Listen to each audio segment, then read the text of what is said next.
मूर्तिकार और पत्थर। एक बार एक मूर्तिकार एक पत्थर को छेनी और हथौड़ी से काटकर मूर्ति का रूप दे रहा था। जब पत्थर काटा जा रहा था तो उसको बहुत दर्द हो रहा था। कुछ देर तो पत्थर ने बर्दाश्त किया, पर जल्द ही उसका धैर्य जवाब दे गया। वह नाराज होते हुए बोला, बस अब और नहीं सहा जाता, छोड़ दो मुझे, मैं तुम्हारे वार को अब और नहीं सह सकता, चले जाओ यहाँ से। मूर्तिकार ने समझाया, अधीर मत हो, मैं तुम्हें भगवान की मूरत के रूप में तराश रहा हूँ। अगर तुम कुछ दिनों का दर्द बर्दाश्त कर लोगे तो जीवन भर लोग तुम्हें पूजेंगे। दूर दूर से लोग तुम्हारे दर्शन करने आएंगे। दिन रात पुजारी तुम्हारी देखभाल में लगे रहेंगे। और ऐसा कहकर उसने अपने औजार उठाए ही थे कि पत्थर क्रोधित होते हुए बोला, मुझे मेरी ज़िंदगी खुद जीने दो। मैं जानता हूँ मेरे लिए क्या अच्छा है और क्या बुरा।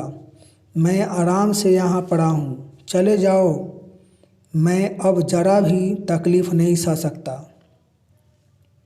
मूर्तिकार पत्थर को वहीं छोड़ आगे बढ़ गया।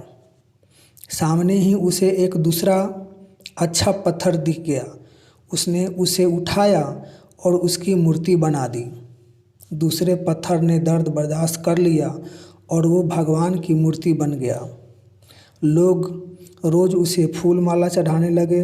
दूर दूर से लोग उसे दर्शन करने आने लगे। फिर एक दिन एक और पत्थर उस मंदिर में लाया गया और उसे एक कोने में रख दिया गया। उसे नारियल फोड़ने के लिए इस्तेमाल किया जाने लगा। वह कोई और नहीं बल्कि वही पत्थर था जिसने मूर्तिकार को उसे छूने से मना कर दिया था। अब वह मन ही मन पछता रहा था कि काश उसने उसी वक्त दर्द सह लिया होता तो आज समाज में उसका भी पूछ होता, सम्मान होता। कुछ दिनों की वह पीड़ा इस जीवन भर के कष्ट से बचा लेती।